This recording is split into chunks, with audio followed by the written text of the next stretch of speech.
Hello students, आप देख रहे हैं हमारा यूट्यूब चैनल ECI साइंस और आज पढ़ेंगे हम कक्षा 10 की विज्ञान का चैप्टर नंबर 9 प्रकाश और उसमें टॉपिक है हमारा उत्तल दर्पण में प्रतिबिंब निर्माण। उत्तल दर्पण में पहली कंडीशन लेते हैं, जब हमारा बिंब अनंत पर हो। तो हमने ये उत्तल दर्पण बनाया, ठीक उसी तरीके से करना है आपको। प्रकार को 4 सेंटीमीटर खोलें, इधर से प्रकार की नोक यहाँ पे रखें और ये उत्तल दर्पण बना दें। फिर 2 सेंटीमीटर पे फोकस लगाना है आपको, यानी आधे में। अगर आप 3 सेंटीमीटर खोलते हैं तो 1.5 सेंटीमीटर पर, या 5 सेंटीमीटर खोलते हैं 2.5 सेंटीमीटर पे, यानी बीचों बीच आपको फोकस करना है। C और इस O के मध्य आपको फोकस बनाना है। अब जब हमारा बिंब अनंत पर है तो हमें पता है अनंत से कैसी किरणें आती है, समांतर किरणें आती है। और समांतर किरणें, जो भी मुख्य अक्ष के समांतर जो भी किरण आती है वो दर्पण से परावर्तन के पश्चात फोकस से होकर के गुजरती है। तो ये किरण परावर्तित इस तरह से परावर्तित हो जाएगी, लेकिन जब इसको पीछे बढ़ाएंगे तो ये फोकस पे जाके मिलेगी। ऐसे ही ये सब किरणों को जब पीछे बढ़ाएंगे तो ये फोकस पे जाके मिलती है। तो कोई व्यक्ति यहाँ से देखेगा तो उसको ऐसा लगेगा कि जैसे पीछे जो है बिंब कहाँ पे है, फोकस पर, और दर्पण के पीछे है। तो यहाँ पर किरणें वास्तव में नहीं मिल रही है, इसलिए प्रतिबिंब बन रहा है आभासी, और जो आभासी बनता है वो सीधा भी होता है। तो प्रतिबिंब हमारा बन रहा है फोकस पर और आभासी व सीधा, और बिंब से अत्यधिक छोटा। अनंत पर बिंब है तो अत्यधिक बड़ा है, और उससे अत्यधिक छोटा यानी बिंदु के समान प्रतिबिंब बनता है। फिर देखें दूसरी कंडीशन, जब बिंब निश्चित दूरी पर अर्थात अनंत व ध्रुव के मध्य कहीं पर हो। यानी बिंब अब अनंत पे नहीं है, अनंत और ध्रुव के मध्य कहीं पर है, कहीं निश्चित दूरी के ऊपर है। तो हमने यहाँ पे बिंब रखा और ये उत्तल दर्पण बनाया ठीक उसी तरीके से, और यहाँ पे फोकस और ये वक्रता केंद्र लगाया। उसके बाद में पहली किरण जो है वो मुख्य अक्ष के समांतर निकालेंगे। तो मुख्य अक्ष के समांतर किरण जो भी जाएगी वो दर्पण से परावर्तन के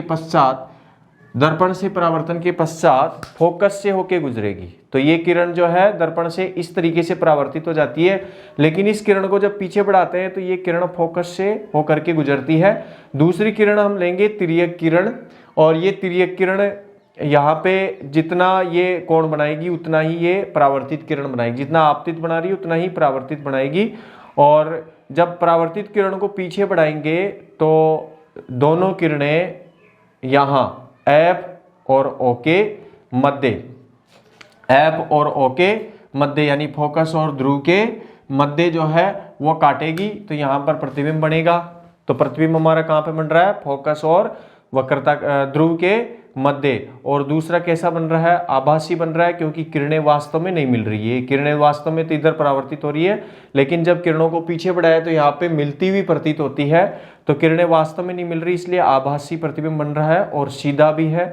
और देख सकते हैं कि बिंब से छोटा प्रतिबिंब है, ये हमारा बिंब है और ये प्रतिबिंब है, तो ये छोटा प्रतिबिंब बनता है। उसके बाद देखते हैं हम नेक्स्ट हमारा टॉपिक है उत्तल दर्पण का उपयोग। तो उत्तल दर्पण का जो पहला उपयोग है वो कहाँ पे किया जाता है, गाड़ियों के जो पार्श्व कहें मिरर है, पार्श्व दर्पण है उसके रूप में। तो उत्तल दर्पण के उपयोग, और इसमें पहला उपयोग है गाड़ियों में पार्श्व दर्पण तथा पश्च दृश्य दर्पण के रूप में। तो इस पश्च दृश्य दर्पण के रूप में ही इसका उपयोग क्यों किया जाता है, या पार्श्व दर्पण में इसका उपयोग क्यों किया जाता है, अवतल दर्पण का उपयोग क्यों नहीं किया जाता। यहाँ से बड़ा एक अच्छा क्वेश्चन बनता है कि गाड़ियों के पार्श्व दर्पण के रूप में या पश्चदर्शी दर्पण के रूप में अवतल दर्पण का उपयोग नहीं किया जाता, उत्तल का ही क्यों किया जाता है। तो इसका कारण क्या है, ये हमारा अवतल दर्पण है और ये हमारा उत्तल दर्पण है। तो अवतल दर्पण में जो दृश्य क्षेत्र होगा वो कहाँ होगा, ये वाला दृश्य क्षेत्र है, यानी छोटा दृश्य क्षेत्र है। उत्तल दर्पण में जो दृश्य क्षेत्र होगा वो बड़ा दृश्य क्षेत्र है। और अवतल दर्पण में अधिकांश प्रतिबिंब कैसे बन रहे हैं, वास्तविक व उल्टे, वास्तविक और उल्टे प्रतिबिंब बनते हैं। तो वाहन चलाते समय कोई भी जो वाहन चालक है, अगर वास्तविक प्रतिबिंब को देखना होगा तो वो कहीं पर्दे पर देखेगा, और दूसरा जो है वो प्रतिबिंब उल्टा होगा, यानी उल्टे प्रतिबिंब को देख करके और वाहन चलाना मुश्किल है। दूसरा है कि प्रतिबिंब इनमें बनते हैं आभासी और सीधे, आभासी व सीधा। प्रतिबिंब अगर आभासी और सीधा होता है तो उसको आसानी से देखा जा सकता है, और प्रतिबिंब जो है वो छोटा प्रतिबिंब बनता है, यानी प्रतिबिंब हमारा होता है बिंब से छोटा। दूसरा उपयोग इनका किया जाता है एटीएम मशीनों में एटीएम कक्ष में पीछे का दृश्य देखने हेतु, पीछे का दृश्य देखने हेतु। तो एटीएम में क्या होता है, एटीएम में जैसे पासवर्ड लगा रहे होते हैं, उस समय एटीएम कक्षों में पीछे से कोई आपके पासवर्ड नहीं देख ले, इस वजह से सुरक्षा की दृष्टि से एटीएम कक्षों के अंदर भी ये उत्तल दर्पण का प्रयोग किया जा रहा है, जिससे ग्राहक को पीछे का पूरा दृश्य दिखाई दे सके। तो यह है उत्तल दर्पण से प्रतिबिंब निर्माण और उत्तल दर्पण का उपयोग। नेक्स्ट देखते हैं हम दर्पण सूत्र। नेक्स्ट है दर्पण सूत्र।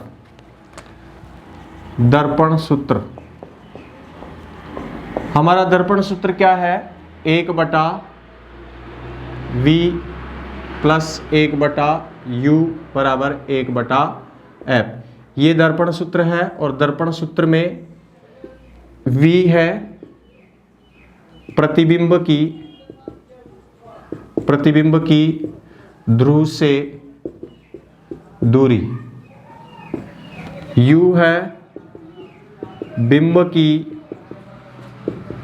ध्रुव से दूरी, f है दर्पण की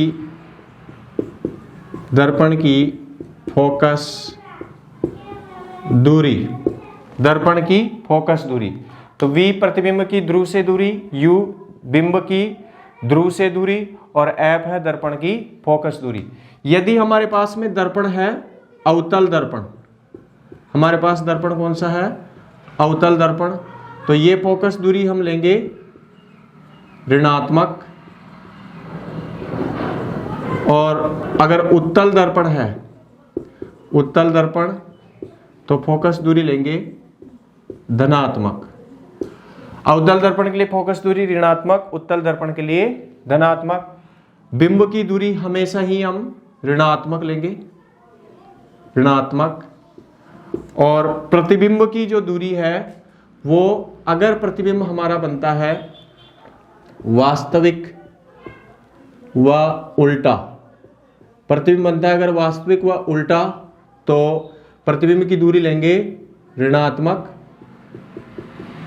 और अगर प्रतिबिंब हमारा बने आभासी व सीधा, आभासी व सीधा, तो प्रतिबिंब की दूरी लेंगे धनात्मक। देखें एक बार, एक दर्पण सूत्र हमारा 1/v प्लस 1/u बराबर 1/f। v यहाँ पे है प्रतिबिंब की ध्रुव से दूरी, u बिंब की ध्रुव से दूरी, और f है दर्पण की फोकस दूरी।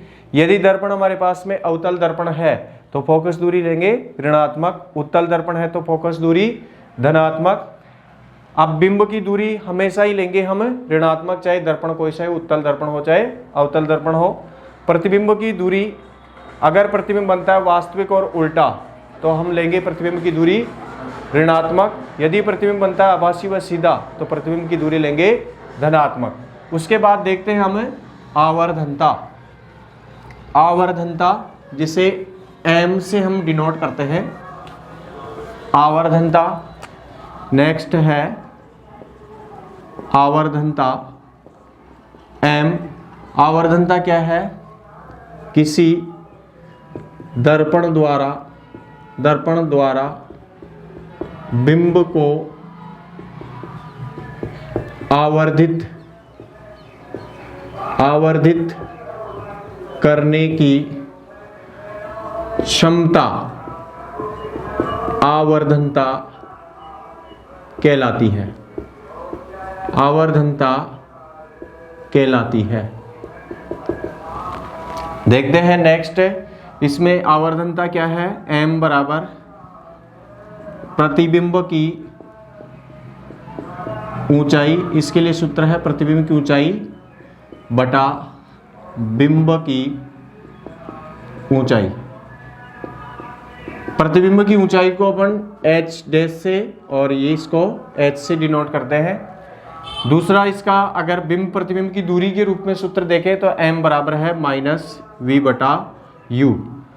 v क्या है प्रतिबिंब की दूरी और u है बिंब की दूरी, तो इसका m का सूत्र हो जाता है m बराबर माइनस v बटा u बराबर h डैश बटा h।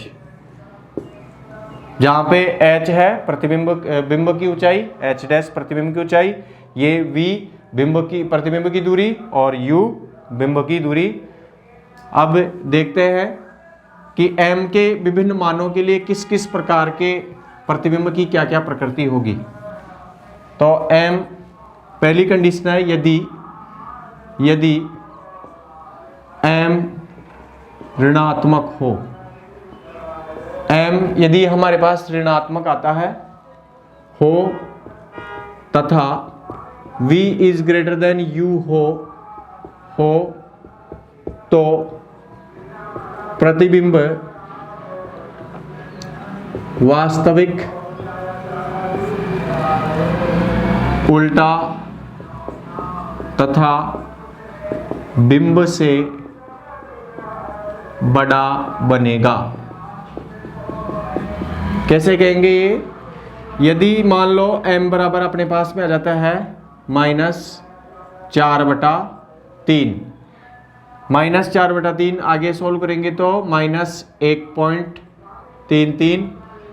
अब देखेंगे ये माइनस क्या बताता है, ये बताता है कि प्रतिबिंब बन रहा है हमारे पास में वास्तविक व उल्टा, वास्तविक व उल्टा।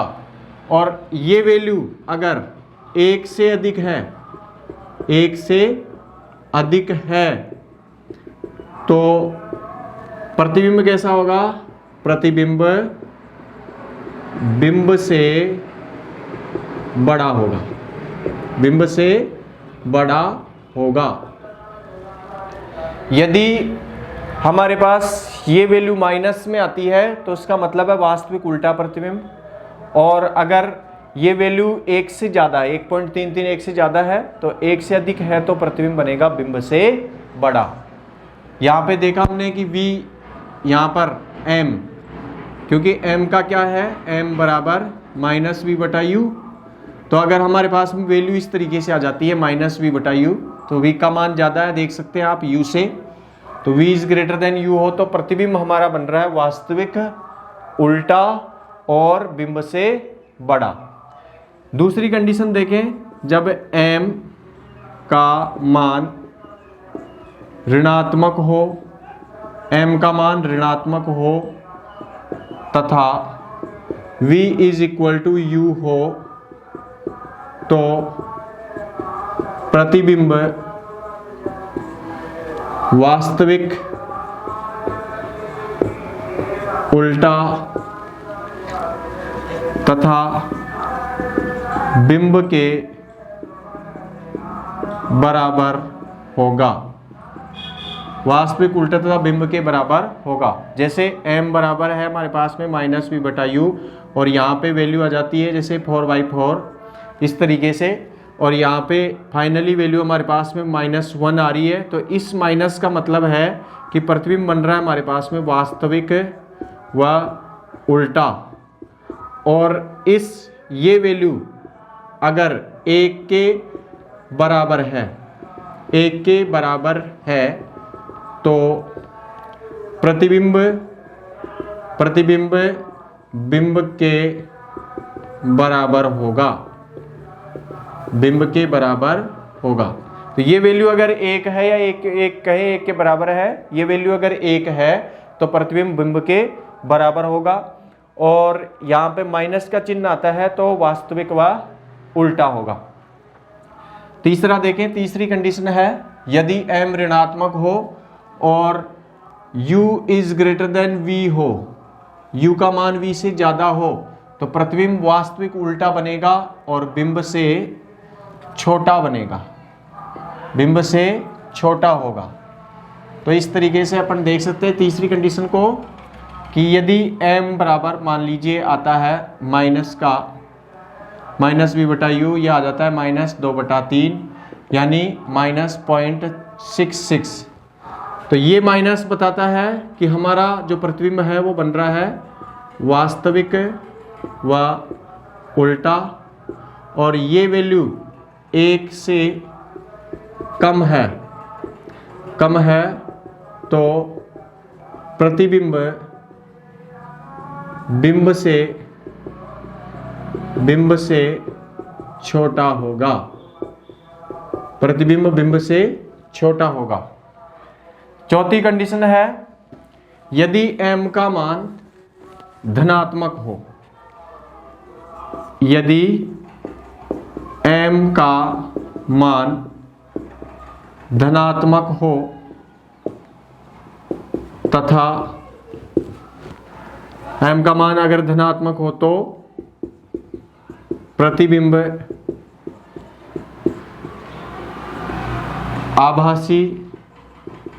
आभासी व सीधा बनेगा।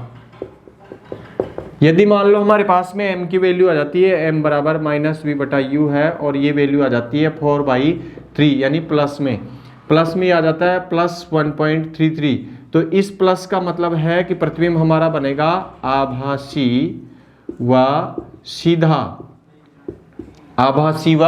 सीधा। और अगर ये वैल्यू 1 से अधिक है तो प्रतिबिंब बिंब से बड़ा बनेगा, प्रतिबिंब बिंब से बड़ा बनेगा। अब अगली कंडीशन है, इसी में ले सकते हैं हम कि जैसे m बराबर हमारे पास में आ गया -v बटा u तो सूत्र है, और हमारे पास में आ गया प्लस के 2/3 यानी प्लस का 0.66, तो इस प्लस का मतलब क्या है? इस प्लस का मतलब है कि प्रतिबिंब बन रहा है हमारा आभासी व सीधा, और ये वैल्यू 1 से कम है तो प्रतिबिंब हमारा बन रहा है, प्रतिबिंब बिंब से छोटा होगा, बिंब से छोटा होगा। तो इस तरीके से समझ सकते हैं हम m की कंडीशंस को। और इन m की कंडीशंस का कहाँ पे उपयोग होगा? तो न्यूमेरिकल में अपने को इस तरीके से प्रतिबिंब की प्रकृति पूछी जाएगी तो हम m का मान निकाल करके और इस आधार पर प्रतिबिंब की प्रकृति लिखेंगे कि आभासी सीधा बनेगा, वास्तविक उल्टा बनेगा, या वस्तु से बड़ा होगा या वस्तु से छोटा प्रतिबिंब बनेगा। किस आधार पर पता लगेगा? हमें m की वैल्यू देख करके। तो आप m की कोई भी वैल्यू देख करके बता सकते हैं कि किस तरीके से प्रतिबिंब की प्रकृति होगी। अगर माइनस होगा तो m अगर माइनस होगा तो वास्तविक उल्टा बनेगा। वैल्यू अगर 1 से ज़्यादा है तो प्रतिबिंब बिंब से बड़ा, वैल्यू 1 है तो प्रतिबिंब बिंब के बराबर, वैल्यू अगर 1 से कम है तो प्रतिबिंब बिंब से छोटा बनेगा, और अगर m प्लस है तो इसका मतलब है प्रतिबिंब आभासी और सीधा बनेगा। तो नेक्स्ट हम देखते हैं, इस पर एक न्यूमेरिकल देखते हैं। एक न्यूमेरिकल है क्वेश्चन, एक अवतल दर्पण की फोकस दूरी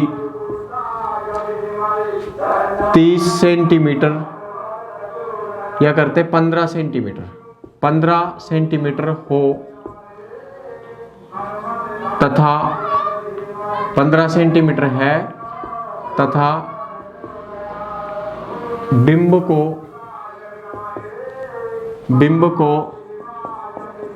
दर्पण से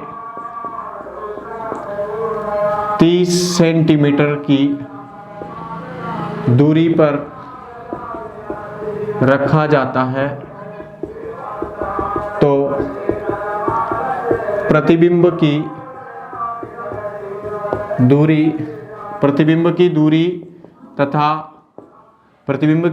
तथा प्रकृति ज्ञात कीजिए। इसके लिए क्या करेंगे हम, वही सबसे पहले देखें इसका हल। उदाहरण अपने को दिया हुआ क्या है, फोकस दूरी दी हुई है एफ बराबर 15 सेंटीमीटर। तो ये प्लस में लेंगे कि माइनस में, क्योंकि अवतल दर्पण है तो फोकस दूरी क्या होगी, माइनस में। और बिंब की दूरी यानी यू दिया हुआ है अपने को 30 सेंटीमीटर। यू हमेशा ही नेगेटिव होगा। और प्रतिबिंब की दूरी यानी वी पूछा है, और प्रतिबिंब की प्रकृति अपने को ज्ञात करनी है। तो यहाँ पे लिखेंगे हम दर्पण सूत्र लगाएंगे 1/v प्लस 1/u बराबर 1/f। 1/v ज्ञात करना है मुझे, तो इसको मैं उधर ले जाऊं, 1/f माइनस 1/u। अब 1/v f का मान रखें -15 माइनस 1/15 माइनस u का मान रखें -1/30 रख दिया इसका मान। ये माइनस और माइनस प्लस हो जाएंगे तो 1/v बराबर -1/15 प्लस 1/30। यहाँ पे लघुत्तम लेंगे, लघुत्तम आएगा 30। 15 का भाग 30 में 2 बार, 2 को 1 से गुणा किया तो 2 माइनस के, प्लस 30 का भाग 30 में 1 बार, 1 को 1 से गुणा किया 1 बराबर 1/v। इसको यहाँ पे ले लेते हैं आगे। 1/v बराबर माइनस के 2 है, प्लस का 1 है, तो माइनस का 1 बच जाएगा बटे 30। v यहाँ से निकालेंगे तो v बराबर आएगा -30 सेंटीमीटर। अब v की वैल्यू आ गई हमारे पास में। हम प्रकृति ज्ञात करने के लिए क्या करेंगे, m की वैल्यू निकालेंगे। तो m बराबर -v/u माइनस v का मान रखे -30/u, u का मान रखे -30। तो ये हमारे पास आ जाएगा माइनस माइनस प्लस हो जाएंगे, एक माइनस बाहर वाला बच जाएगा तो माइनस का 1। इस माइनस का 1 आ गया, तो इस माइनस का मतलब क्या है कि हमारा जो प्रतिबिंब है, इस माइनस का मतलब है कि प्रतिबिंब हमारा बन रहा है वास्तविक व उल्टा, और ये वैल्यू 1 है इसलिए बिंब के बराबर। तो प्रतिबिंब हमारा बन रहा है वास्तविक उल्टा और बिंब के बराबर। तो इस तरीके से m के मान के द्वारा हम प्रतिबिंब की प्रकृति ज्ञात कर सकते हैं, और इस तरीके से दर्पण सूत्र का प्रयोग करके आप बिंब की दूरी, प्रतिबिंब की दूरी या फोकस दूरी कैलकुलेट कर सकते हैं, और आवर्धनता यानी m का मान भी कैलकुलेट कर सकते हैं।